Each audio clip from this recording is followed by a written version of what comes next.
Allahumma sholli ala sayyidina Muhammad wa ala ali sayyidina Muhammad. Rabbi shrah li sadri wa yassir li amri wahlul 'uqdatam min lisani yafqahu qawli.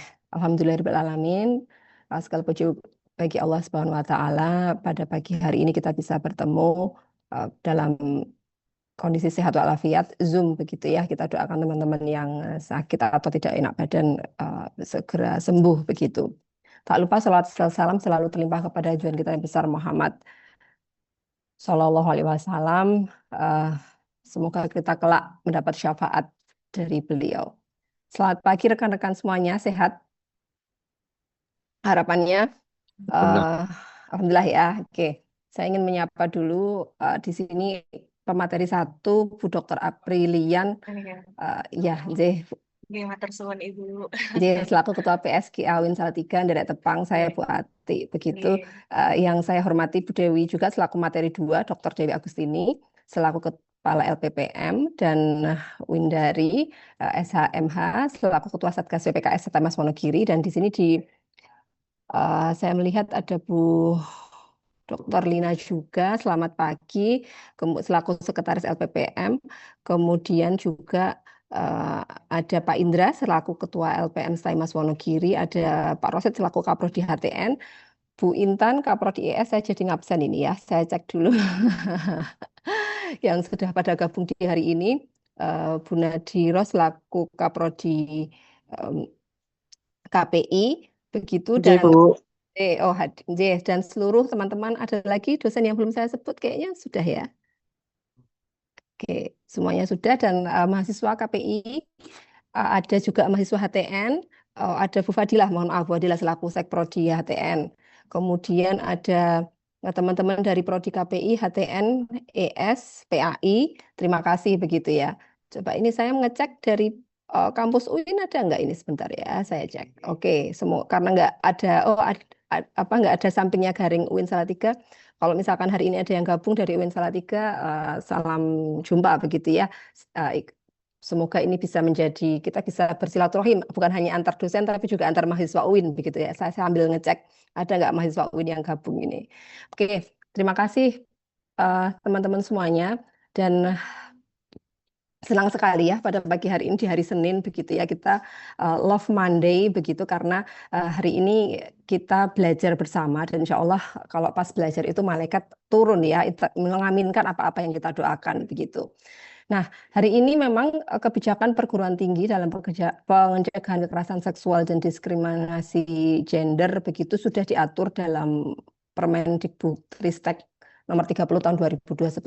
Nanti saya tolong dikoreksi kalau salah begitu, dan juga ada UU Tindak Pidana Kekerasan Seksual, Undang-Undang nomor UU TPKS ya nomor 12 tahun 2022, dan untuk internal kita sendiri kita kuatkan dengan mekanisme Satgas PPKS. Bu Aprilian Ria Adisti, nanti kita mohon arahan bimbingan begitu, karena memang ini adalah perdana kami tentunya istilahnya ngikut lah ya, atau juga menduplikasi apa-apa yang terjadi di UIN begitu, supaya kita nanti bisa se-inline, jadi gaungnya itu bisa gaung di Wonogiri dan lain sebagainya begitu. Dan teman-teman, karena Mbak Windari selaku juga ketua PSGA, kalau di kita namanya PPKS ya, Satgas PPKS Mas Wonogiri begitu ya. Kalau di UIN kan sudah familiar dengan rata-rata di UIN itu PSGA begitu. Nah, harapannya dengan ini semua nanti kita bisa lebih ada kolaborasi lagi, ada arahan, kemudian ada apa yang harus kita lakukan, karena memang ini kita baru begitu. Tetapi ini tidak menyurutkan kita teman-teman untuk selalu berbagi, dan juga untuk terus kayak harus bagaimana atau seperti apa begitu, karena mengingat di Wonogiri sendiri kaitannya dengan kekerasan seperti ini relatif tinggi, dan apalagi perempuan pasti jarang untuk menyampaikan ataupun juga malu begitu. Kita coba ikhtiarkan dengan hotline dan lain sebagainya begitu, dan kita juga harus menjaga, karena Satgas ini nanti akan menggawangi terkait dengan SOP, kita harus prepare mekanismenya bagaimana, terus pendampingannya seperti apa, entah itu dosen tendik begitu. Kalau di internal kita sudah, kita juga harus menguatkan, menggaungkan keluar ketika nanti KPM atau apa, kita sharing, karena istilahnya kekerasan itu sekarang ini bukan hanya kekerasan fisik tapi juga verbal dan lain sebagainya, dan ini harus harus kita minta arahannya seperti itu. Eh, Mungkin itu yang dapat saya sampaikan. Terima kasih.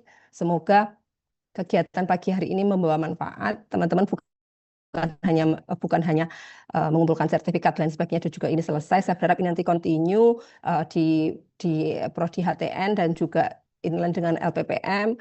Nah, kemudian karena memang kita minta arahan dari UIN Salatiga dan lain sebagainya, istilahnya ajak kita begitu ya, arahkan kami teman-teman harus seperti apa dan lain sebagainya, karena kalau ini nanti bisa bersama-sama bergaung, tujuan kita sama meskipun rumahnya berbeda begitu ya. Ibu Adisti ada di Salatiga sana gitu, kami ada di Wonogiri, sama-sama di daerah-daerah yang kalau di kita itu daerah pesisir begitu ya.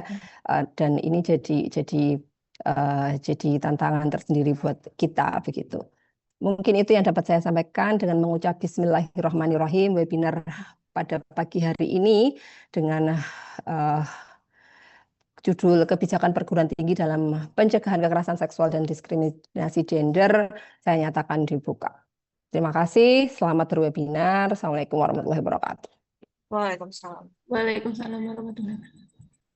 Waalaikumsalam warahmatullahi wabarakatuh. Terima kasih disampaikan kepada Ibu Adik selaku Ketua Staimas Wonogiri. Selanjutnya adalah sesi pemaparan narasumber. Sebelumnya, izinkan saya untuk membacakan CV dari Ibu Dr. Pilihan Riyadisti MPD. Beliau lahir di Cilacap dan menyelesaikan pendidikan S1, S2, S3 dalam bidang pendidikan bahasa Inggris di UNES, dan sejak tahun 2015 menjadi dosen di Fakultas Tarbiyah dan Ilmu Keguruan FTIK UIN Salatiga. Kontribusi beliau terhadap pengabdian masyarakat sangat banyak ya. Salah satunya adalah berkontribusi dalam pengajaran, penelitian, dan pengembangan akademik. Ibu Dr. Lia atau Miss Lia Bu, juga merupakan aktivis gender dan literasi anak, konten kreator, dan saat ini menjabat sebagai Ketua Pusat Studi Gender dan Anak atau PSGA UIN Salatiga. Nah, beliau ini memimpin isu gender dan literasi anak dengan minat nanti di bidang pendidikan, bahasa Inggris, gender, dan sosiolinguistik. Komitmennya menciptakan lingkungan belajar inklusif dan adil. Nah, beliau bisa dihubungi teman-teman lewat email ya Adisti ya, Bu. Jadi itu organisasinya sangat banyak. Beliau mengikuti beberapa organisasi, salah satunya adalah aktif di kegiatan Nahdlatul Ulama. Baik, waktu dan tempat saya persilahkan kepada Ibu Dr. Lia Aprilian Arya Adisti untuk menyampaikan materinya pada pagi hari ini. Monggo, Bu. Baik, terima kasih Bapak Novan sudah membacakan CV saya. Terlihat seperti hebat, padahal nggak sama sekali ya. Saya di sini banyak belajar juga. Ini yang mau share screen dari saya atau dari sana ya? Tapi monggo. Monggo, Bu, panjenengan. Oh saya, yaudah nggak Panjenengan sampun apa-apa. aktif laptop bener, Bu? Sebentar saya cek. Ya, Iya. sebentar saya coba. Sepertinya belum bisa ya Pak ya. Oh, share. Bisa. Ya, bisa. Ya. Berarti dari saya ya Pak ya. Saya izin menyapa dulu pertama. Bismillahirrahmanirrahim. Assalamualaikum warahmatullahi wabarakatuh. Waalaikumsalam warahmatullahi wabarakatuh. Waalaikumsalam warahmatullahi wabarakatuh. Yang terhormat Ibu Ketua Staimas Wonogiri, Ibu Atik Nur Fatmawati, MIKOM. Yang saya hormati Ibu Kepala LP2M, LPPM Staimas Wonogiri, Ibu Dr. Dewi Agustini MM, dan juga Ibu Ketua Satgas PPKS, Ibu Windari MH, kemudian juga seluruh sivitas akademika Staimas Wonogiri, serta peserta webinar yang saya hormati juga. Pertama-tama saya sangat berbahagia karena pada pagi hari ini kita bisa bertemu dalam keadaan sehat semua di acara webinar, walaupun tidak bisa bertemu di dunia nyata, tapi kita bertemu di dunia maya. Pertama saya ingin mengucapkan Salut sekali dan ini juga menjadi pembelajaran bagi saya. Kampus Taimas Wonogiri ini sangat responsif gender. Jadi ketuanya dan juga beberapa pejabatnya ini para perempuan-perempuan hebat. Ini kalah nih UIN Salatiga ya. Kalau UIN Salatiga itu rektornya laki-laki. Warek 1, 2, 3 laki-laki. Ketua LP2M-nya juga laki-laki. Wah, ini UIN Salatiga yang harus belajar ke sini harusnya. Jadi ketika perempuan bisa menjadi pejabat publik, terutama di ranah yang menjadi puncak gitu ya, seperti menjadi rektor atau ketua LP2M itu artinya insya Allah beliau-beliau ini mampu membuat kebijakan-kebijakan yang responsif gender, khususnya untuk para perempuan, kaum rentan, difabel, kemudian juga anak-anak dan lain sebagainya. Nah, ini saya sangat mengapresiasi. Kemudian saya juga ingin menyampaikan salam untuk Ibu Ketua. Kemarin dapat salam dari Bu Win Listianingrum. Oke, kemarin titip salam. Baik, langsung saja saya izin share screen karena waktu kita terbatas. Nah, apakah sudah terlihat Bapak Ibu? Sudah, Bu. Screen saya, ya, bentar. Ya. Jadi sesuai dengan tema yang kemarin diberikan kepada saya oleh Ibu Ketua Satgas, kalau untuk di UIN Salatiga, kami kebetulan ada PSGA dan juga Satgas ya. Jadi Satgas itu berada di bawah PSGA. Jadi berbeda kalau PSGA itu berada di bawah LP2M.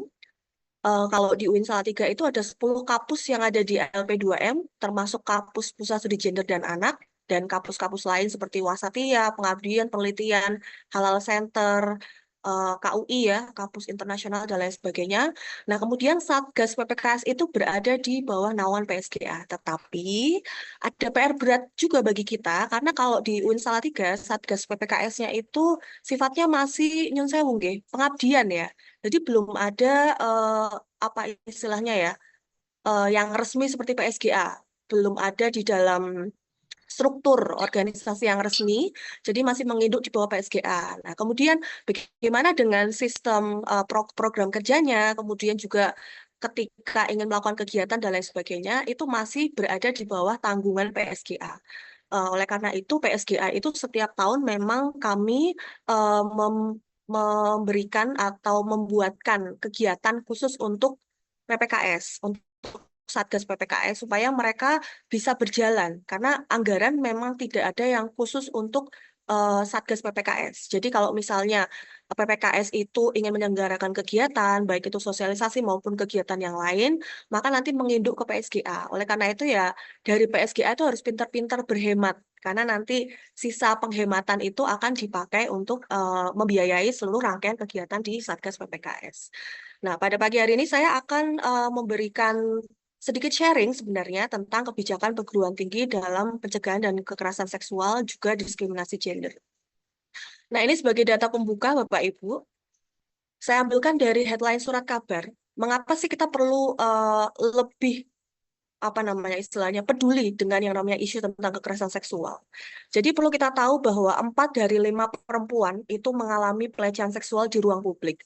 Bahkan tidak secara sembunyi-sembunyi, tapi sudah terang-terangan di ruang publik. Artinya apa? Bahwa segala kasus kekerasan seksual itu bisa terjadi di mana saja. Tidak hanya di tempat-tempat yang tersembunyi, tapi sudah berada di ruang publik yang mana seharusnya menjadi ruang yang aman dan nyaman. Contohnya misalnya di kampus, di sekolah, kemudian di tempat-tempat yang tidak memungkinkan untuk terjadi pelecehan seksual, tetapi ternyata tetap ada potensi untuk terjadi pelecehan seksual. Nah, ini yang sangat disayangkan.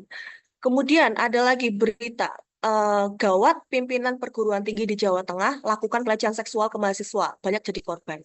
Nah, di sini yang tidak kita habis pikir, kalau dulu kita menganggap bahwa yang namanya pelaku pelecehan seksual itu kita identikkan dengan orang-orang yang mungkin tanda kutip SDM-nya rendah. Mungkin tingkat pendidikannya rendah, misalnya mungkin hanya lulusan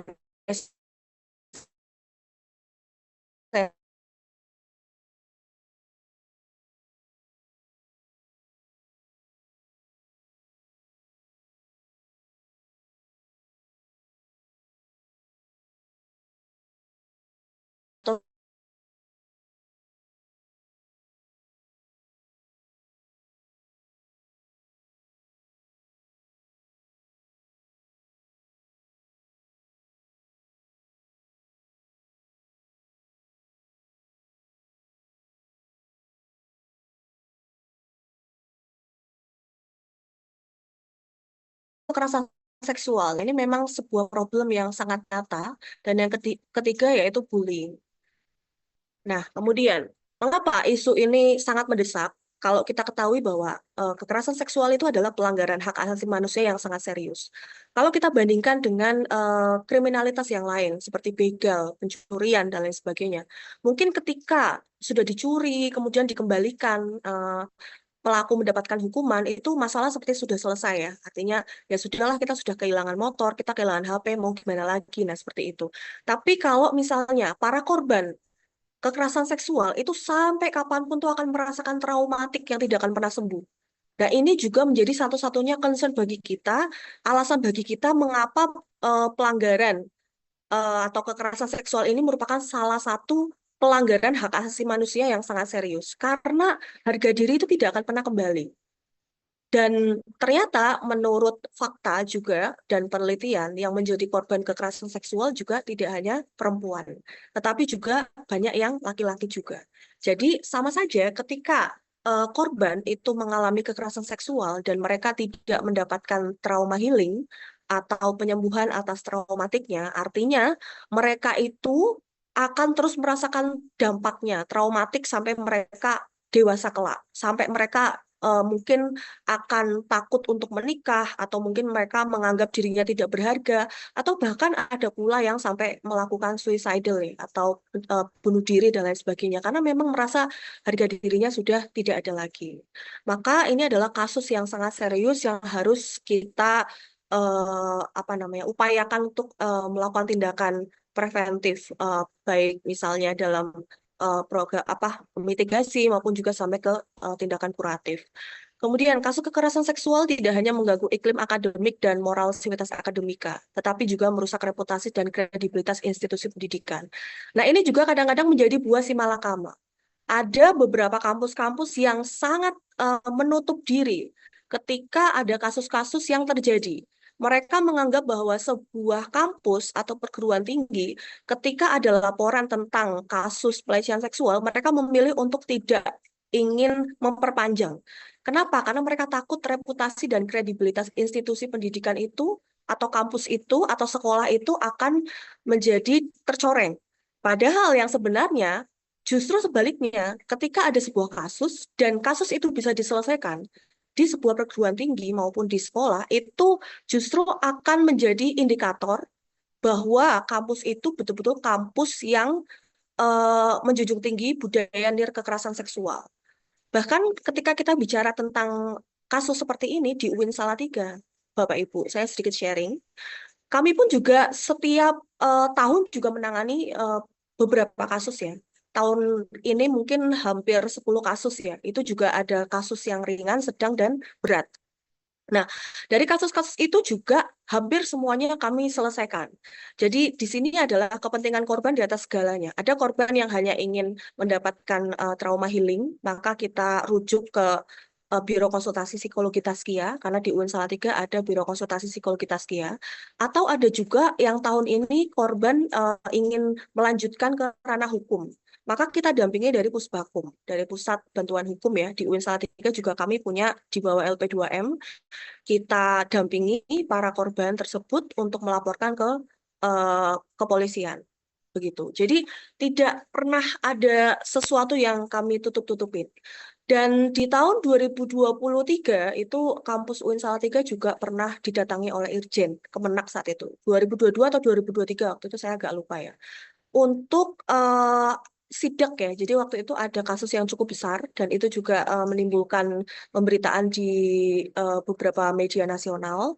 Kemudian dari Irjen Kemenak juga datang ke UIN Salatiga untuk memantau apakah SOP penanganan kasusnya sudah benar, apakah kasus sudah bisa diselesaikan, kemudian apakah juga ada tindakan-tindakan oleh pimpinan yang dilakukan dan lain sebagainya. Dan itu investigasi tidak main-main Bapak Ibu. Jadi selama 10 hari ya dari Irjen Kemenak itu datang, dan kami itu banyak sekali diberikan masukan dan rekomendasi. Walaupun memang pada kenyataannya tidak terbukti adanya pelanggaran, tetapi ini cukup membuat kami berbenah. Karena memang kalau sebelum ada Irjen datang, terus terang dari pimpinan itu memang menganggap bahwa yang namanya isu-isu tentang kekerasan seksual itu tidak di ranah pimpinan pusat ya. Artinya ya yang berkutat di bidang ini ya Satgas, PSGA, ya udah gitu. Mungkin pimpinan hanya tahu bersih gitu. Tapi semenjak pimpinan pun juga didatangi oleh Irjen, maka sekarang dari pimpinan UIN Salatiga menjadi sangat concern. Bahkan ketika ada aduan kasus, langsung dari Ketua Satgas mengagendakan untuk ada rapat pimpinan, dan kasus yang kemarin terakhir kami dirapatkan langsung dipimpin oleh Bapak Rektor, Warek 1, Warek 3, Ketua LP2M, Kapus PSGA, Ketua Satgas, kemudian juga Biro Konsultasi Taskia dan Puspakum. Jadi bagi kami sudah biasa untuk melakukan rapat ketika ada sebuah kasus. Walaupun itu kasusnya sebenarnya kasus yang dilakukan oleh mahasiswa terhadap mahasiswa. Tapi dalam penyelesaiannya itu ranah pimpinan juga ikut berpartisipasi. Dan dari sini mungkin ada sedikit praktik baik yang mungkin bisa diterapkan di Staimas ya, di Wonogiri, bahwa betapa pentingnya dukungan dari para pimpinan itu akan sangat berpengaruh terhadap kredibilitas sebuah institusi. Apakah institusi ini betul-betul bersungguh-sungguh untuk menjalankan amanah dari PMA, Kementerian Agama yang berkaitan dengan undang-undang atau berkaitan dengan peraturan tentang PPKS. Dan saya rasa ini menjadi sebuah indikator apakah kampus betul-betul bersungguh-sungguh. Jadi kita lihatnya bukan, justru kalau saya melihatnya bukan dari ketua satgasnya, tapi bagaimana dari pucuk pimpinan. Misalnya ibu ketua di sini, atau mungkin dari wakil ketua, kemudian dari ketua LP2M atau kepala LP2M. Nah, ini menjadi indikator. Kalau misalnya Satgas bekerja sendiri ya, misalnya Ibu Windari bekerja sendiri, pertama Ibu Windari pasti akan sangat kelelahan dan nggak ada waktu untuk melakukan kegiatan yang lain. Tridharma itu udah habis waktunya. Nah, ngurusi kasus itu nggak ada habisnya. Kemudian yang kedua, ya capek sendiri karena memang percuma juga kalau ketua Satgas itu ketika ada kasus datang, kemudian kita sudah menginvestigasi, membuat rekomendasi, ternyata pada saat disampaikan kepada pimpinan, mentok di situ, tidak ada penanganan lebih lanjut. Kan kita tidak punya kuasa untuk menjalankan memberikan hukuman kepada pelaku atau memanggil. Yang berhak memanggil istilahnya ketok palu gitu ya, itu kan dari pucuk pimpinan. Makanya diperlukan adanya sinergi dan kolaborasi antara pimpinan dengan ketua Satgas dan juga LP2M yang menaungi Satgas PPKS. Kemudian di sini ada headline juga menyebutkan bahwa kasus kekerasan seksual paling banyak itu terjadi di perguruan tinggi, Bapak Ibu. Ini kita tidak bisa menutup mata. Mengapa sih kasus kekerasan seksual itu penting dibicarakan di satuan pendidikan? Ya memang kenyataannya kekerasan seksual itu paling banyak terjadi di perguruan tinggi. Kita lihat dari risetnya ya, selama periode 2017 sampai 2023, itu banyak kekerasan seksual di perguruan tinggi, itu paling banyak kekerasan seksual itu di perguruan tinggi ya, dari unsur pendidikan. Kemudian investigasi dan laporan berita, itu tahun 2019, itu ada 179 anggota Civitas Akademika dari 79 perguruan tinggi tersebar di 29 kota di Indonesia pernah mengalami kekerasan seksual. Nah, yang dimaksud dengan Civitas Akademika itu tidak hanya mahasiswa, tapi juga bisa dosen, mahasiswa, kemudian juga karyawan, akademik ya, tendik gitu ya, kemudian juga orang-orang yang memang bekerja di suatu perguruan tinggi. Nah, ini juga kenapa banyak terjadi, karena memang sebelum tahun 2021 itu belum ada regulasi yang membahas tentang PPKS ya, pencegahan dan penanganan kekerasan seksual. Yang secara resmi ya berbentuk undang-undang atau regulasi di satuan pendidikan. Jadi kan baru ada setelah itu. Sebenarnya kalau di UIN Salatiga kami sudah sangat gercep ya, tahun 2021 itu sudah dikeluarkan. Jadi peraturan rektor tentang pencegahan dan penanganan kekerasan seksual. Waktu itu kita sebut dengan ULT PPKS, Unit Layanan Terpadu. Tetapi di UIN Salatiga pun juga tidak semudah itu, Bapak Ibu. Ketika kami ingin merekrut orang-orang yang masuk dalam focal point gender, yang masuk di Satgas PPKS, itu sangat sulit, Bapak Ibu. Rata-rata dosen itu pada nggak mau. Saya juga heran. Kenapa nggak mau? Ya, satu dan lain hal. Alasannya satu, karena ngurusin kasus-kasus ini sama aja menurut mereka ya, itu kayak ngurusi aib orang. Terus mereka kayak nambah-nambah gawean padahal nggak ada bayarannya. Nah, seperti itu. Itu juga kami sampai ada lika-liku ya, panjang sekali. Karena memang banyak yang tidak mau. akhirnya Satgas PPKS di UIN Salatiga itu baru terbentuk betul-betul kita formalkan melalui SK Rektor itu di tahun 2024. Itu UIN loh, Bapak Ibu. Jadi kalau misalnya di Staimas Wonogiri ini sudah terbentuk itu sangat luar biasa. Karena kami itu sudah punya SK Peraturan Rektor dari 2021, tapi baru terbentuk secara sah melalui SK Rektor itu 2024 dengan lika-liku yang sangat panjang. Yang menjadi hambatan dan kendala saat itu adalah eh, kurangnya minat dari para dosen dan juga dari pimpinan juga mungkin menganggap saat itu belum terlalu penting ya. Kenapa kok dosen pada nggak mau ya? Karena tadi alasannya. Akhirnya kami membuat strategi Bapak Ibu. Jadi dari rektor kami itu saya waktu itu kan belum punya ketua satgas. Iya, Maka nggak waktu apa-apa, itu nggak apa-apa.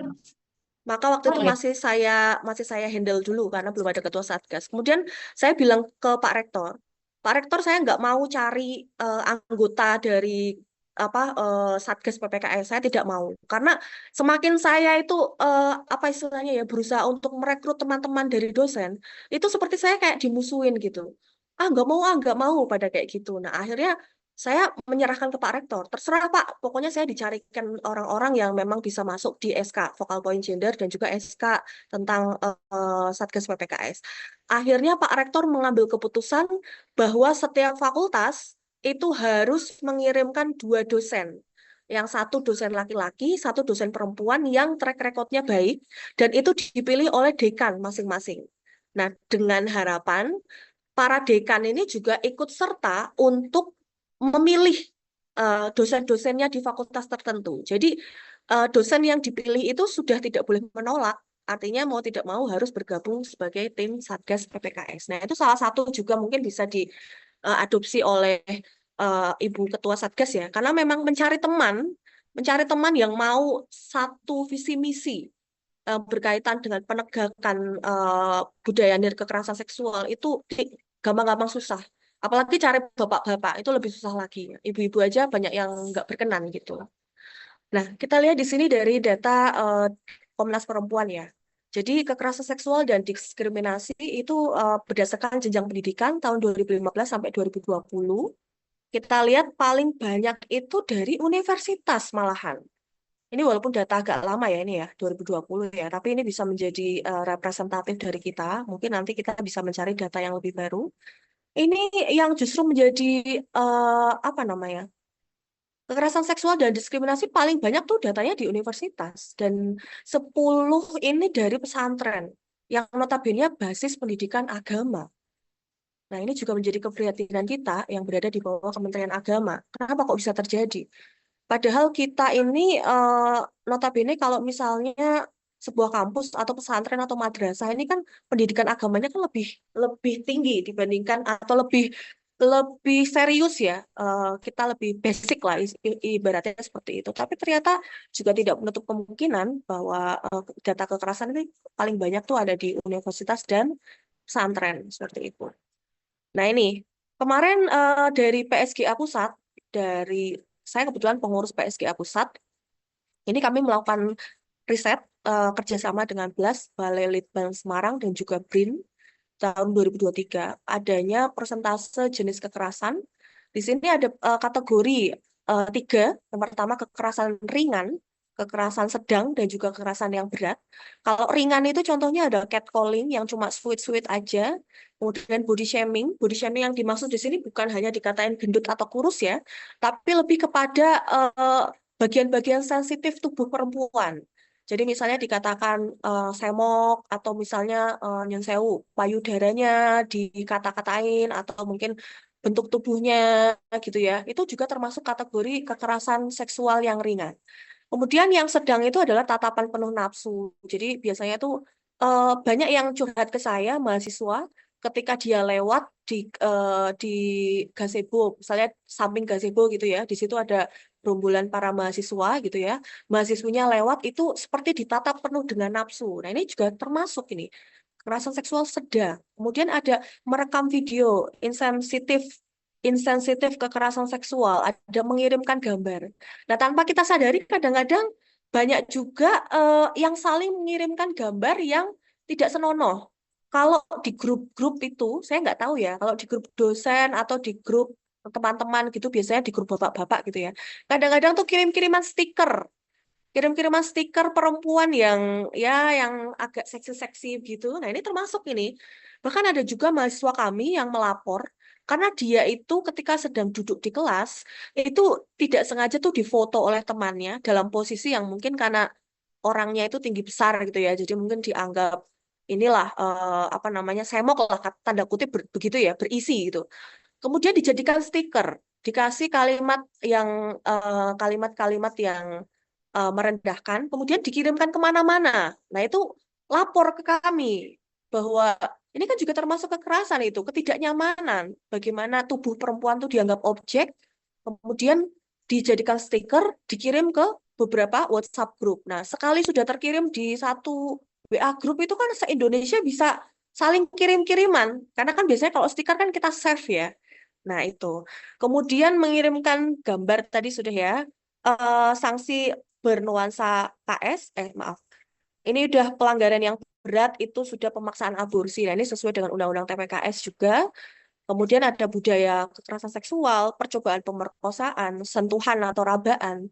Kemudian eksibision. Nah, eksibisionis ini kemarin kalau zaman dulu saya kecil ya, itu eksibisionis itu terjadi secara langsung. Artinya, dulu saya pernah menjadi korban ya. Jadi saya waktu SMP itu pulang sekolah, di samping sekolah saya tiba-tiba ada pelaku yang memperlihatkan, mohon maaf, alat kelaminnya seperti itu. Nah, kalau sekarang eksibisionisnya itu malah kebanyakan itu online. Jadi kadang-kadang tuh mereka tuh menyasar orang-orang, mengirimkan gambar atau video, kemudian kita tidak sengaja mendownload, nah itu ternyata gambarnya itu gambar-gambar tidak senonoh. Nah, itu berarti kan eksibisionisnya udah online itu ya, sudah masuk online. Kemudian ada sentuhan rabaan tadi, mengintip juga, hati-hati dengan kamera, karena kemarin pun kami juga pernah ada kasus di pesantren malahan, sebuah pesantren di Salatiga itu di kamar mandi santri putri itu ditemukan ada kamera di situ. Nah, ini kok usil banget ya. Jadi mereka mandi itu ternyata terpantau kamera. Nah, itu harus berhati-hati. Kemudian ada transaksi seksual. Ini juga masuk ke kekerasan seksual berat. Jadi nanti PR untuk Ibu Ketua Satgas nanti bisa mengkategorikan ini ya. Jadi bahwa ketika Ibu Windari itu nanti ingin membuat rekomendasi apakah pelaku ini termasuk melakukan kekerasan yang mana? Apakah yang ringan, sedang, berat? Nah, hukumannya pun juga berbeda. Kalau ringan itu biasanya hanya teguran. Misalnya dibuatkan surat teguran, diberikan peringatan bahwa tidak boleh melakukan ini itu dan lain sebagainya. Kemudian diberikan apa istilahnya ya, ya diberikan pengetahuan gitu ya, kalau tidak diperbolehkan dan lain sebagainya. Kalau sedang itu bisa adanya skorsing gitu ya.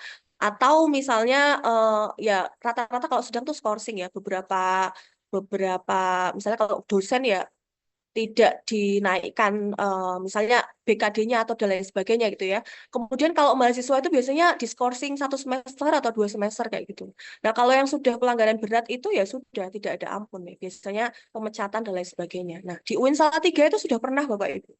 Jadi kami sudah pernah memecat dosen. Seingat saya ada 2 dosen ya yang sudah dipecat ya, yang karena terbukti melakukan pelanggaran berat, kekerasan seksual yang berat. Nah, kemudian mahasiswa itu ada beberapa juga yang sudah dikeluarkan, bahkan tidak hanya dikeluarkan, karena kan terjadi pemerkosaan sehingga dikeluarkan plus kami dampingi korban untuk kita laporkan ke kepolisian. Jadi saya tidak merasa malu untuk mengekspos hal-hal seperti ini, karena justru menurut saya dengan kita apa istilahnya peduli dengan kasus-kasus seperti ini dan membuka ini semua, artinya kampus kami ini menjadi salah satu kampus yang memang menjunjung tinggi budaya nir kekerasan seksual.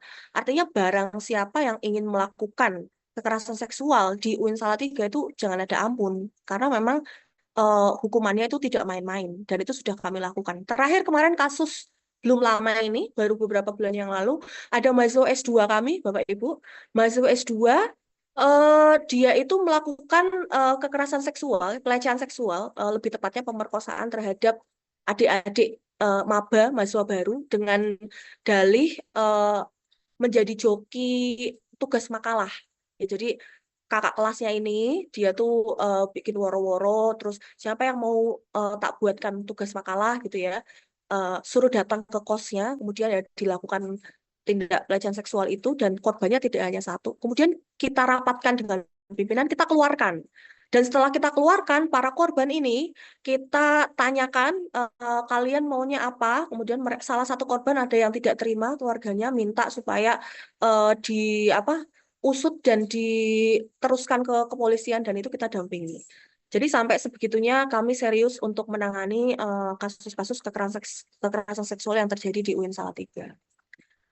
Nah, ini data riset dari BLAS ya, menunjukkan bahwa 4 dari 10 sivitas akademika PTKN ya pernah mengalami kekerasan seksual. Nah, ini kan termasuk kasus yang luar biasa ya. 4 dari 10 ini kan presentasinya sangat besar.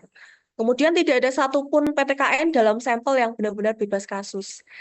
Jadi kalau misalnya sampai saat ini ada di beberapa kampus yang tidak terbukti adanya kasus sama sekali, itu mungkin kita jangan menutup mata, artinya jangan berbangga dulu jumowo bahwa oh tidak ada kasus. Barangkali ada, tapi tidak dilaporkan. Atau mungkin ini juga menjadi warning bagi lembaga. Artinya mungkin kebebasan untuk berbicara dari para korban, mereka masih takut untuk melapor. Jadi bukan semata-mata tidak ada kasus. Saya yakin walaupun itu mungkin kasus sedang, ringan, atau berat, itu pasti ada. Oh ya, mungkin sekarang trennya kasus yang kemarin di UIN Salatiga juga tentang kekerasan berbasis online, Bapak Ibu. Jadi ada mahasiswa kami yang kena scam penipuan cinta ya, berkedok cinta seperti itu. Jadi kenalan dengan cewek lewat Telegram, korbannya ini kebetulan mahasiswa laki-laki.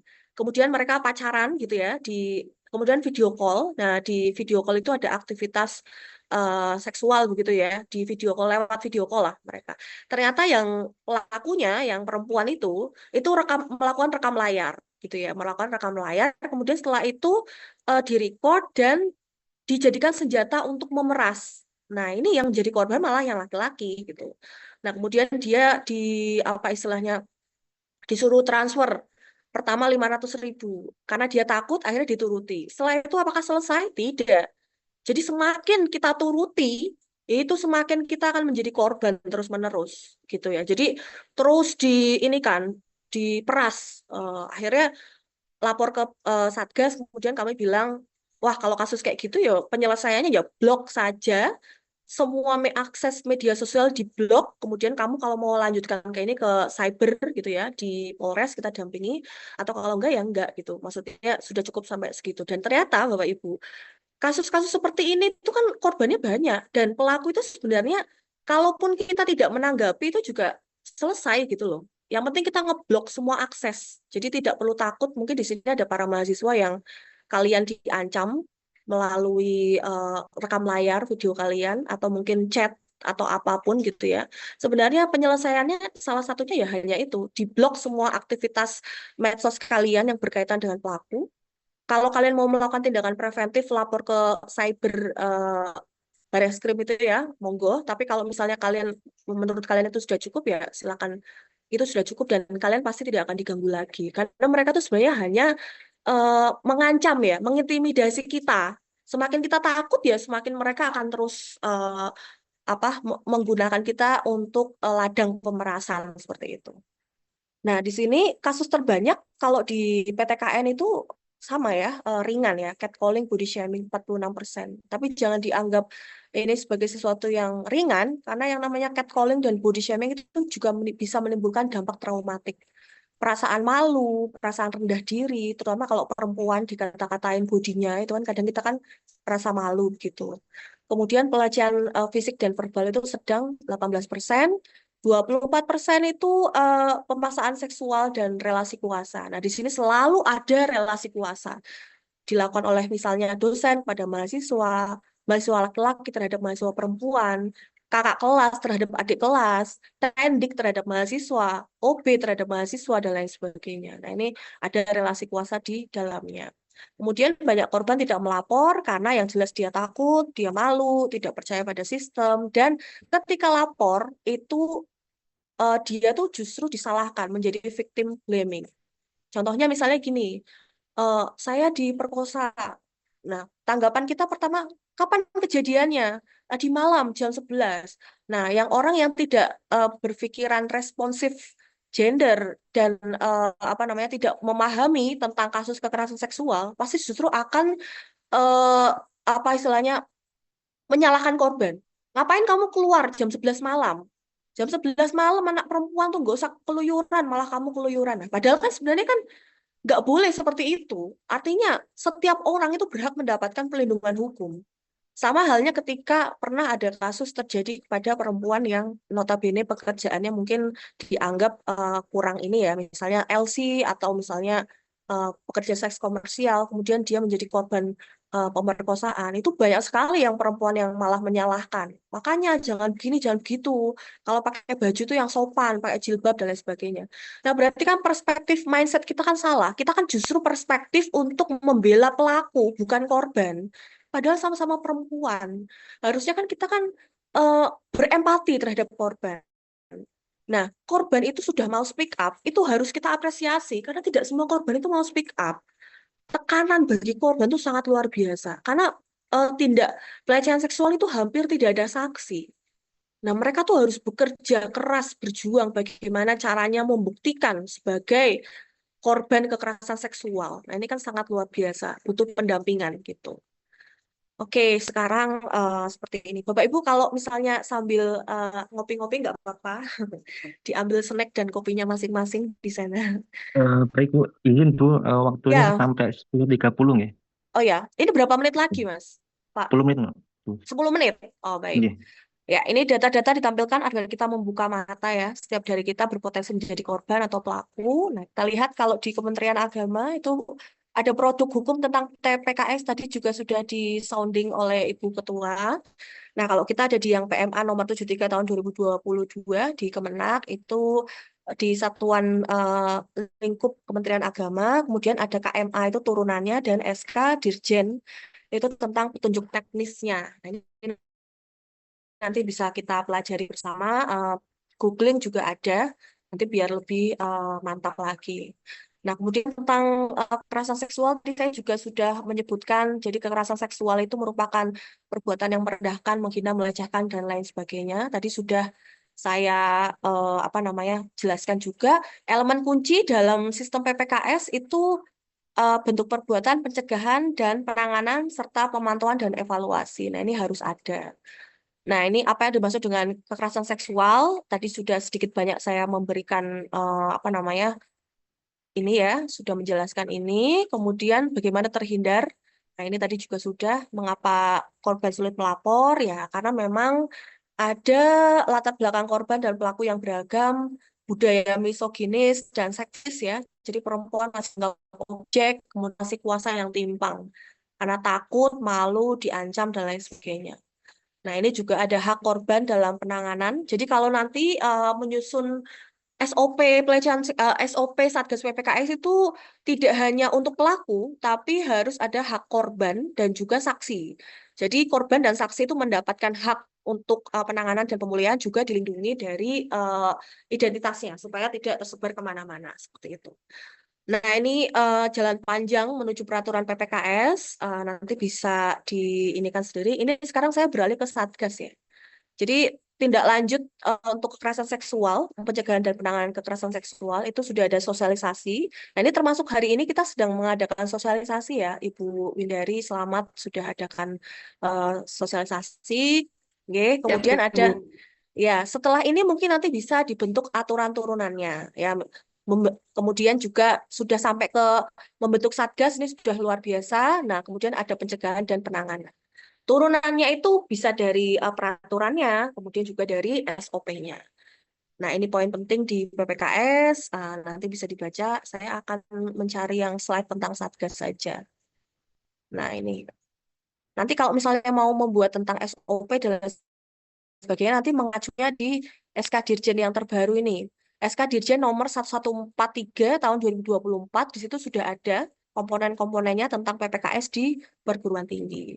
Nah, ini Bapak Ibu, untuk Satgas PPKS itu anggota Satgas itu berasal dari PTKI berjumlah ganjil dan paling sedikit 7. Jadi kalau misalnya baru 3, 5 itu bisa ditambah lagi.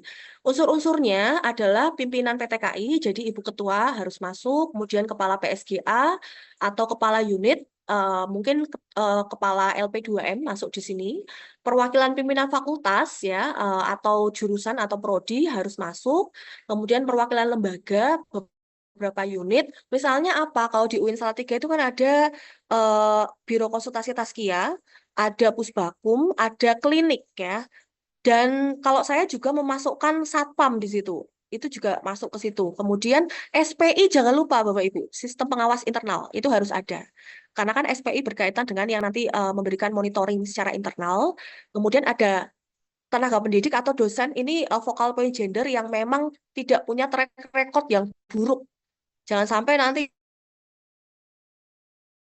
anggota Satgas PPKS ternyata jadi paku, ini kan nggak lucu ya. Kemudian ada tendik, Bapak Ibu, jangan lupa libatkan tendik. Kemudian ada perwakilan mahasiswa. Nah, perwakilan mahasiswa itu dipilih Bapak Ibu yang memang pilihan dan ini SK itu masa berlakunya 2 tahun. Jadi mohon nanti perwakilan mahasiswa itu diambilkan mungkin di semester 3 ya, 3 sehingga bisa sebelum lulus dia masih bisa menjadi anggota Satgas karena SK ini berlaku selama 2 tahun seperti itu. Nah, ini nanti untuk apa namanya standar pencegahannya itu ada sosialisasinya, ada pembelajarannya, nanti bisa mengadakan workshop dan lain sebagainya, kemudian penguatan tata kelola dan penganggaran, kemudian penguatan budaya nir kekerasan. Seperti kalau di UIN Salatiga itu tidak ada anggaran untuk Satgas, maka pinter-pinternya kalau saya itu dari PSGA, kita punya proker yang kita plot untuk Satgas PPKS. Mungkin kalau di sini Satgas PPKS belum berdiri sendiri secara mandiri anggaran ya, mungkin bisa nanti nginduknya di LP2M. Nanti Ibu Kepala LP2M mungkin bisa memberikan jatah plotting ya. Dan ini juga salah satu apa namanya kebijakan juga oleh Ibu Ketua ya, Ibu Ketua. Mungkin bisa apa namanya mengadakan program kerja yang prioritas untuk Satgas karena memang ini sangat penting. Kemarin pun saya juga usul pada Pak Rektor untuk ada tambahan anggaran untuk Satgas PPKS supaya kegiatan ini di Satgas PPKS bisa berjalan. Kemudian ini bentuk penguatan budaya dari kekerasan seksual, ini ya, ada pendidikan kesadaran, norma dan nilai, penegakan aturan, ciptaan kondisi perlibatan mahasiswa. Bapak Ibu harus punya yang namanya volunteer mahasiswa. Kalau kami menyebutkan sahabat PSGA, mungkin nanti bisa disebutkan relawan Satgas atau sahabat Satgas atau apa, karena ternyata yang bisa memantau kasus-kasus itu malah justru mahasiswa. Mungkin Bu Windari mungkin karena sibuk kadang-kadang nggak sempat mantau medsos ya. Tapi kalau mahasiswa tuh mereka tuh gercep banget. Jadi nanti disediakan satu apa namanya rumah, misalnya IG khusus untuk Satgas dan ada mahasiswa yang piket misalnya. Misalnya kita punya relawan ada 10 ya. Kemudian nanti setiap hari relawan itu diminta untuk piket memantau medsos gitu ya. Kemudian relawan juga diminta untuk apa namanya posting konten-konten yang berkaitan dengan edukasi tentang apa namanya kekerasan seksual. Mungkin bentuknya bisa infografis. Nah, itu menurut saya itu juga salah satu strategi yang bagus. Atau mungkin membuat konten digital atau mungkin konten kayak konten TikTok dan lain sebagainya, tapi selalu di-share. Nah, ini juga perlibatan mahasiswa itu sangat penting karena justru mahasiswa yang lebih banyak tahu. Kita kalau dosen itu kadang-kadang kita terlambat, tapi kalau mahasiswa itu pasti gercep kalau ada kasus-kasus gitu. Kemudian dukungan bagi korban dan keterlibatan pihak lain. Nah, ini juga Bu Windari jangan lupa untuk melakukan MOU dengan beberapa pihak terkait. Misalnya kalau di Wonogiri ada DP3A-nya, silakan dibuatkan MOU. Kemudian juga ada rumah sakit. Kenapa rumah sakit? Karena kalau nauzubillah mencegah ada apa-apa, korban bisa langsung di visum di rumah sakit. Karena kalau di klinik biasa itu tidak berlaku ya. Visum itu harus di rumah sakit.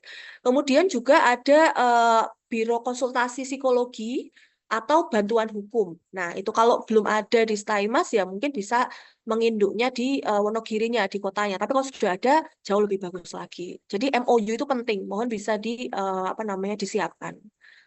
Nah, ini 2 akar masalah utama di PTKI itu yang paling penting tuh lemahnya deteksi dini, early warning. Jadi sebenarnya tidak ada, kita tuh baru heboh ketika ada kasus, tapi kalau belum ada kasus itu sosialisasinya tuh masih kurang sekali. Jadi lebih baik lagi kalau pertama mungkin di PBAK wajib Satgas PPKS itu harus tampil.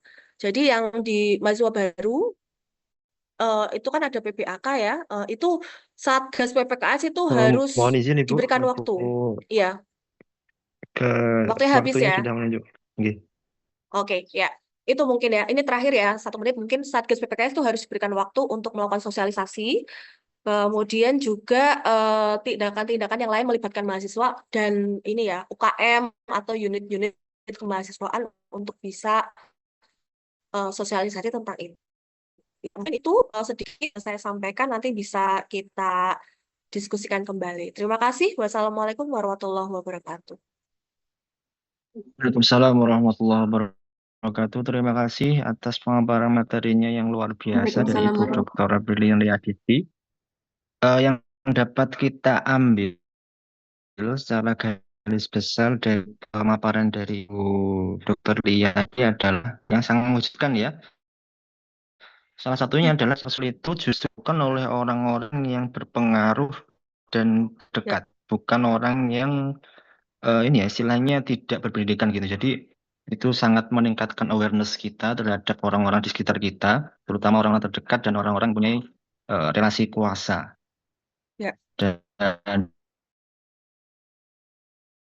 di Satgas yang untuk memastikan berjalannya proses itu berjalan dengan baik. Ya. Terima kasih Ibu. Nanti terkait dengan Q&A nanti kita akan di akhir sesi. Sama-sama. Terima kasih. Nanti kita akan berlanjut pada pemateri kedua yaitu Ibu Dr. Dewi Agustini SOS MM selaku Ketua LPPM Staimas Wonogiri.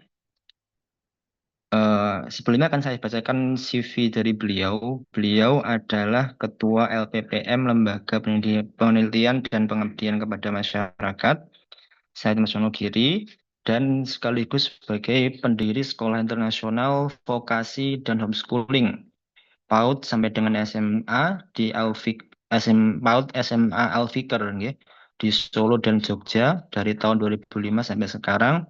Beliau merupakan lulusan dari S1 FISIP Magister Psikologi Pendidikan Islam. Dan kemudian beliau juga sebagai Master Clinical Hypnotherapy mempunyai kualifikasi Master Clinical Hypnotherapy dan Master Neuro Language Program. Baik, Ibu Dewi sampun langsung bisa nggih?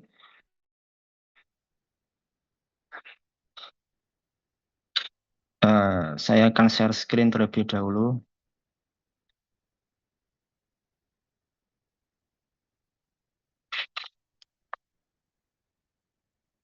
Sebentar.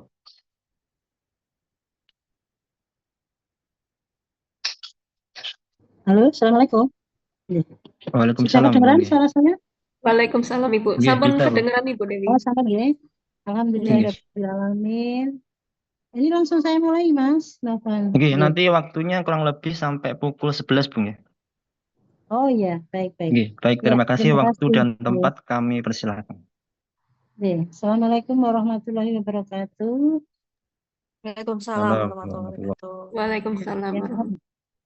Yang kami hormati Ibu Atik Nur Fatmawati SEM IKOM selaku Ketua Staimas.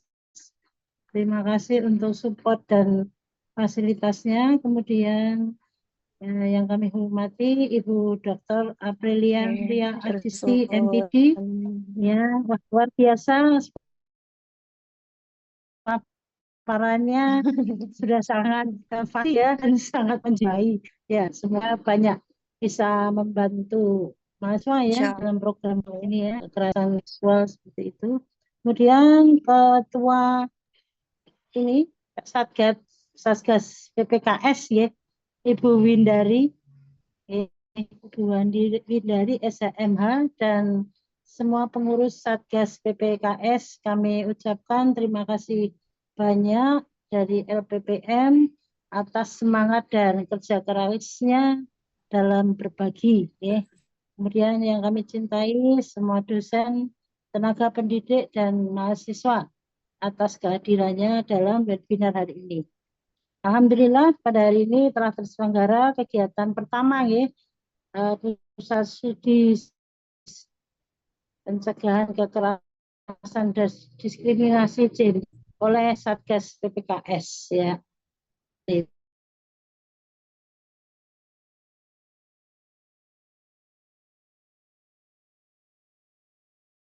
Itu menciptakan lingkungan yang aman seperti itu.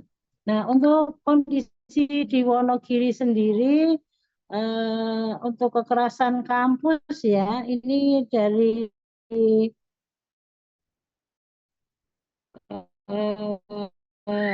Kompas Nasional itu dari 2001 sampai 2020 pada mahasiswa.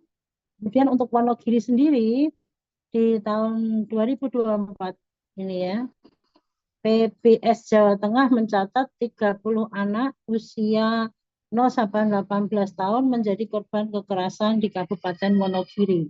Nah, sudah tercatat di tahun 2025 ini sampai bulan Agustus kekerasan seksual anak 18 korban ya, anak perempuan. Ini juga sangat memprihatinkan ya, di Wonogiri sendiri terjadi cukup banyak kekerasan ya.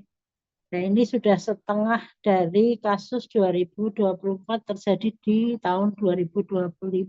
Seperti itu. Ya.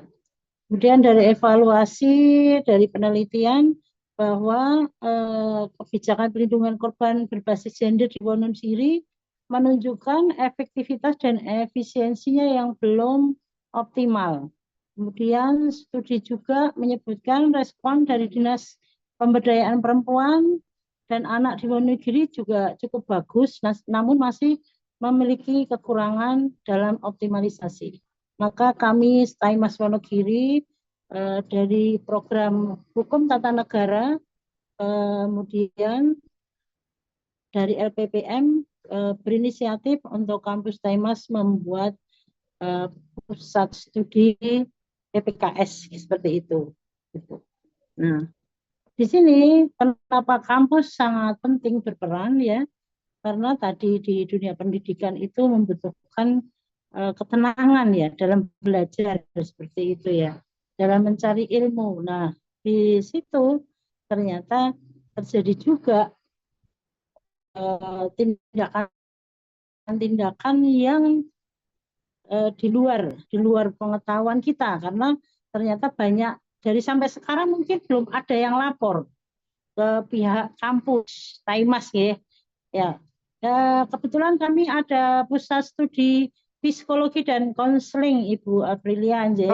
Nah, dari sana kebetulan beberapa mahasiswa, kemudian yang kebetulan yang mengampu juga saya Ibu, ya, untuk konsultasi psikologinya. Ini ternyata ditemukan beberapa mahasiswa yang mengalami kekerasan, tapi bukan seksual ya, tidak seksual. Ya, cuma mereka kalau untuk seksual pengendaliannya yang belum bisa. Itu ada yang juga cerita sama kondisinya belum bisa menahan hawa nafsu seperti itu. Jadi ketemu teman-teman mahasiswa yang lawan jenis itu juga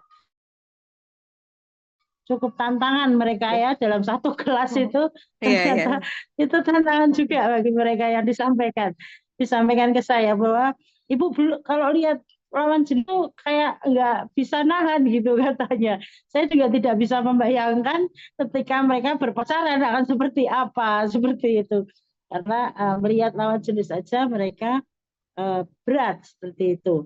Nah, kalau untuk kekerasan fisik itu saya yang disampaikan kepada kami ada beberapa yang menyampaikan. Di sini kita juga mewadahi tidak hanya kekerasan seksual, tapi juga kekerasan seperti itu. Oke.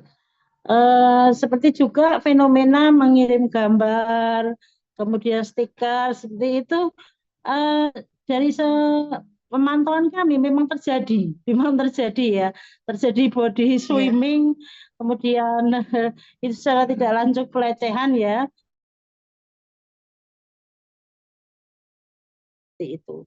Katanya mereka juga melihat video kekerasan tuh Bu, sehari itu hampir setiap jam melihat video kekerasan seperti mutilasi seperti itu. Nah itu akhirnya ada keinginan menunjukkan ke teman-temannya. Dan dia sampai menyampaikan, Ibu, saya kalau marah pengen memutilasi orang. Sampai seperti itu disampaikan kepada saya. Wah iya bro, kalau kamu keseringan lihat video-video kekerasan, video-video porno, kamu jadi ingin melakukannya. Saya sampaikan seperti itu. Nah, jadi ini juga mungkin perlu kita tahu dasar kenapa anak-anak mahasiswa itu jadi ada tindakan pelecehan dan sebagainya. Itu saya kira juga dari HP tadi ya, Ibu ya, teman-teman semua, dari HP ini juga mempengaruhi anak-anak Gen Z ini ya, Gen Z sekarang ini ya, seperti itu. Kemudian lingkungan di kampus tadi ya, yang seperti kami gambarkan, memang sepertinya tenang, cuma saya pernah mendapat aduan, tapi bukan dari Staimas ya, tapi dari kampus lain. Kebetulan mahasiswanya cukup dekat dengan saya, itu menyampaikan mendapat pelecehan dari dosennya. Mungkin waktu itu belum ada satgas begini ya, saya hanya lapor ke dosennya. Dan pihak kampus sepertinya kurang berani menindak seperti itu. Jadi ini kan dipertimbangkan. Jelas-jelas siapapun yang konsultasi skripsi ke dosen tersebut terjadi pelecehan seperti itu. Ini juga terjadi, semoga di Staimas tidak terjadi, apalagi sudah ada satgas ya seperti itu. Kemudian semua sivitas akademika punya peran penting ya. Di Staimas juga support dari pimpinan, pengurus kampus untuk terlaksananya program PPKS ini ya. Ini alhamdulillah juga disupport baik dari pihak pengurus kampus untuk kita mengadakan kegiatan-kegiatan untuk Satgas PPKS seperti itu. Tadi juga peran mahasiswa sebagai relawan Satgas itu juga luar biasa, sangat bagus ketika mahasiswa, karena mahasiswa itu yang melihat langsung, malah ada beberapa mahasiswa malah menyampaikan saya, Bu, itu si A, mahasiswa si A, si B perlu dipanggil Bu Dewi di pusat studi psikologi, karena kita sebagai ada yang di asrama dan sebagainya, yang teman dekat, itu kondisi anak ini, mahasiswa ini mengkhawatirkan seperti itu. Disampaikan seperti itu. Jadi kalau mahasiswa menjadi relawan Satgas itu sangat luar biasa ya. Jadi mungkin nanti Bu Windari tidak hanya 3 mahasiswa, tapi beberapa mahasiswa kita bikinkan kantong-kantong untuk menyampaikan apa yang menjadi permasalahan di mahasiswa seperti itu. Kemudian juga ini peran dosen ya, utamanya sebagai role model perilaku etis ya dan profesional. Jadi juga hindari melakukan kekerasan verbal kepada mahasiswa. Ini ya, karena dosen itu kalau secara psikologis dia adalah orang yang sangat berpengaruh, atau kata-kata dosen ini akan mudah melekat di hati mahasiswa. Jadi kalau dibilang bodoh, kamu kok bodoh toh, atau kamu itu kok males lah, itu ya, itu anak mahasiswa ini sangat terpengaruh. Itu menurut saya sudah kekerasan itu kepada mahasiswa, gitu. Jadi dosen juga perlu menyampaikan kata-kata yang baik, optimis ya. Kalau secara ilmu hipnoterapi, dosen ini adalah tokoh yang akan sangat menghipnosis mahasiswanya.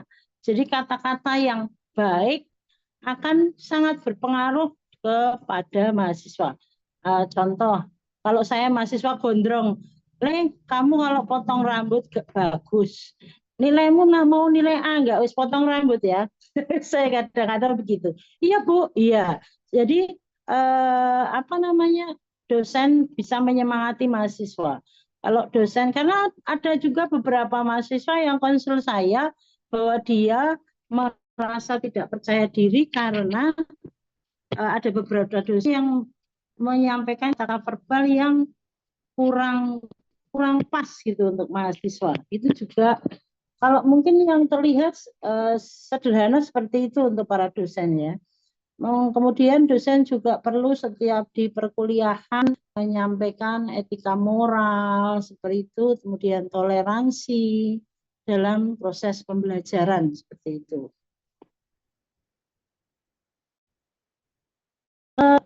Dengan mahasiswa psikologis itu ada humanistis ya, jadi manusia di dalam mahasiswa ini dengan manusiakan manusia seperti itu, dengan bahasa sayang, dengan bahasa menghormati juga kepada mahasiswa seperti itu.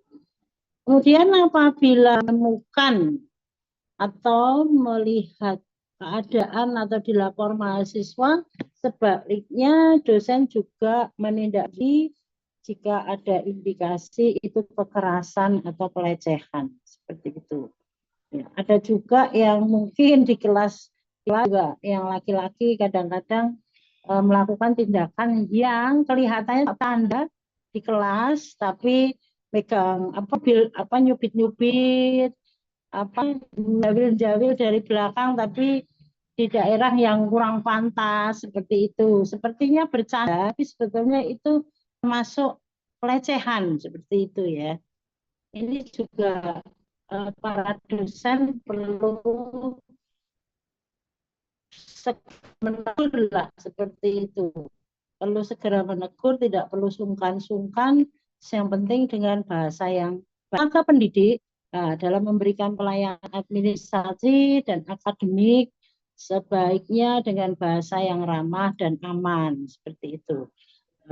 Belum membayar SPP tidak perlu dilakukan kekerasan seperti itu, ya. Kemudian menjaga kerahasiaan data para mahasiswanya seperti itu, karena data-data ini juga kalau diketahui banyak orang bisa juga terjadi penyalahgunaan, ya. Kemudian juga sebagai pihak pertama yang sigap menerima lapor kasus, terkadang disampaikannya kan kepada tenaga pendidik juga seperti itu. Kemudian juga mendukung kebijakan kampus terkait keamanan kesejahteraan mahasiswa. Ini ya, apalagi di Staimas itu ada asrama mahasiswa, Ibu ya. Jadi di Staimas ada asrama mahasiswa, itu juga perlu dijaga, terutama juga antara interaksi antara asrama mahasiswa putra maupun putri seperti itu.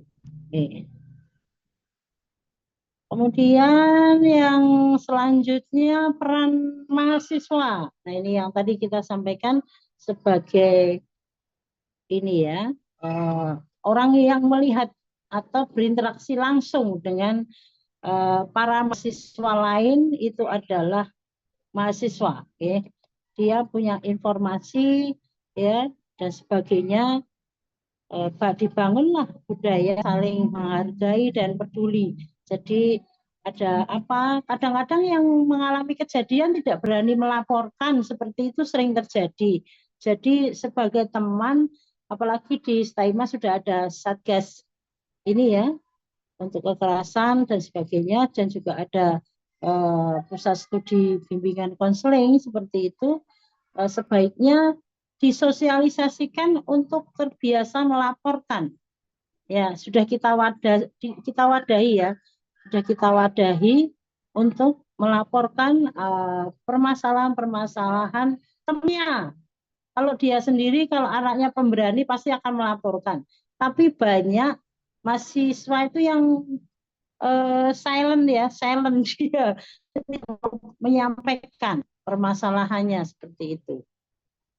Menjadi agen perubahan kampanye anti kekerasan dan diskriminasi, mungkin ini perlu dibuatkan program apa, mungkin Bu Aprilia nanti bisa menyampaikan program-program untuk mahasiswa supaya familiar dengan tadi ya PPKS seperti itu. Iya, iya. Kemudian aktif berpartisipasi dalam forum UKM, BEM, komunitas untuk edukasi dan pencegahannya.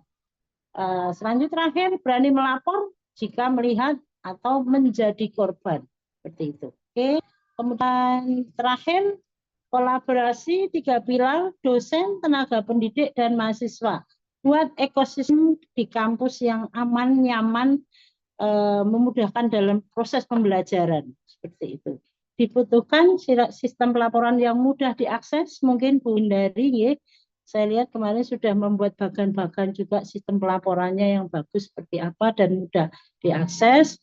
Kemudian sosialisasi pelanjutan, kemudian pendampingan psikologis dan hukum. Ya, alhamdulillah di Staimas ada jurusan hukum, juga ada psikologinya.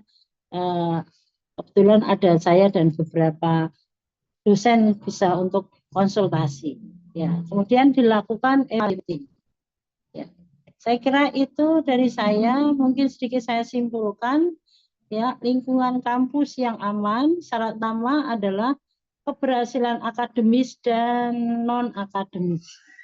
Sinergi peran semua pihak. Zero tolerance terhadap diskriminasi. Kampus aman adalah rumah kedua yang sehat bagi mahasiswa. Mungkin itu dari saya. Ya. Terima kasih. Assalamualaikum warahmatullahi wabarakatuh.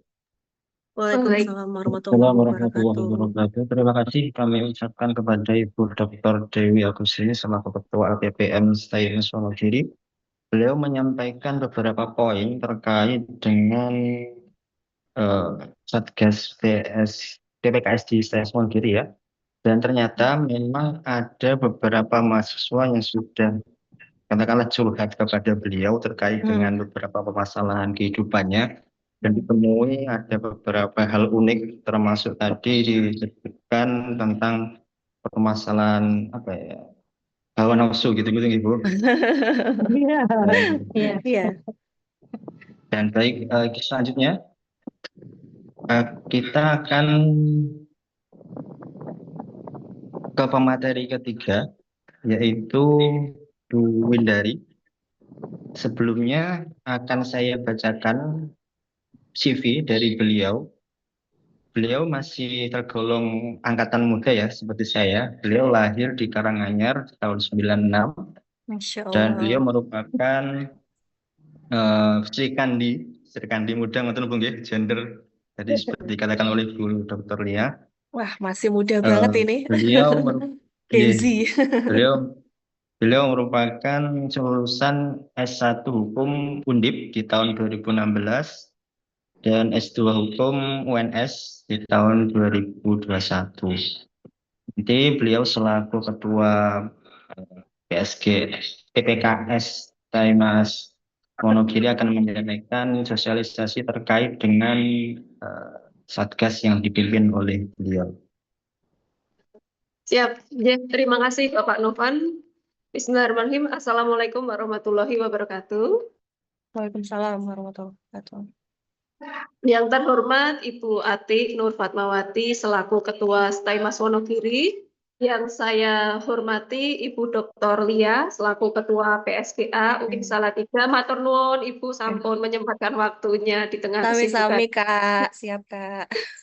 Yang saya hormati Ibu Dr. Dewi Agustini selaku Ketua LPPM. Terima kasih juga Ibu Dewi sampun menyempatkan waktunya untuk mengisi materi. Yang saya hormati Bapak Ibu dosen Staimas Wonogiri. Yang saya hormati seluruh mahasiswa Staimas Wonogiri maupun apabila ada mahasiswa dari UIN yang join, serta yang saya cintai dan saya banggakan seluruh peserta Zoom yang tidak bisa saya sebutkan satu persatu. Alhamdulillah wa syukurillah, pada pagi menjelang siang hari ini kita semua masih diberi kesempatan untuk bertemu melalui tatap muka di Zoom kali ini. Tentu saya sangat senang sekali di tengah berbagai kesibukan Bapak Ibu semuanya, Mas Mbak semuanya, masih bersempat untuk kita menyempatkan waktunya untuk belajar bersama, menggali ilmu jauh-jauh pematerinya dari Salatiga ya ini. Ini tentu ilmunya tadi luar biasa sekali. Ini untuk semoga menambah kasanah keilmuan kita bersama dan juga dari segi psikologi dari Ibu Dewi yang tentu pengalamannya udah luar biasa bertahun-tahun di bidangnya seperti itu. Dalam kesempatan kali ini saya selaku Ketua Satgas PPKS Taimas Wonogiri mohon izin Bapak Ibu semuanya untuk mensosialisasikan. Sebagai informasi Bapak Ibu semuanya bahwa Satgas PPKS adalah singkatan dari Satuan Tugas Pencegahan dan Penanganan Kekerasan Seksual. Ternyata di setiap kampus itu memang harus satgasnya. Nah, hal ini kami ketahui memang belum lama. Mungkin kampus kita ya, dalam hal ini terlambat. Tentu kita langsung bergerak ketika kita tahu, oh ada perintah dari peraturan Menteri Agamanya. Mohon lanjut Mas Novan, selanjutnya. Nah, Satgas PPKS ini nanti apa? Yaitu kita nanti akan menjadi suatu wadah untuk melakukan segala bentuk pencegahan dan juga penanganan bila terjadi kekerasan seksual di kampus Taimas. Kenapa ini perlu dibentuk? Seperti yang sudah disampaikan Ibu Dr. Lia tadi ya, bahwa ternyata banyak sekali kejadian yang terjadi di kampus-kampus. Nah, selama ini di Taimas sendiri, sudah adakah kejadian itu entah terblow up atau tidak, entah dilaporkan atau tidak, selama ini kan belum ada forum atau wadah untuk pelaporannya. Nah, alhamdulillah setelah kita banyak belajar dari kampus lain dan juga kita mempelajari dari dasar hukumnya yaitu Peraturan Menteri Agama nomor 73 tahun 2022, ternyata memang ada perintah untuk setiap kampus membentuk suatu satgas pencegahan dan penanganan kekerasan seksual di satuan pendidikan pada Kementerian Agama. Setelah itu kita diskusikan dengan Ibu Ketua Bu Ati Nur Fatmawati, alhamdulillah setuju dan juga sangat mendorong dibentuknya Satgas ini ya sebagai bentuk seluruh sivitas akademika agar jangan sampai ada berbagai kekerasan baik itu seksual maupun kekerasan yang lainnya. Lalu itulah nomor 139 ya garing 1 SK Taimas ya tahun 2000 tentang Satuan Tugas Pencegahan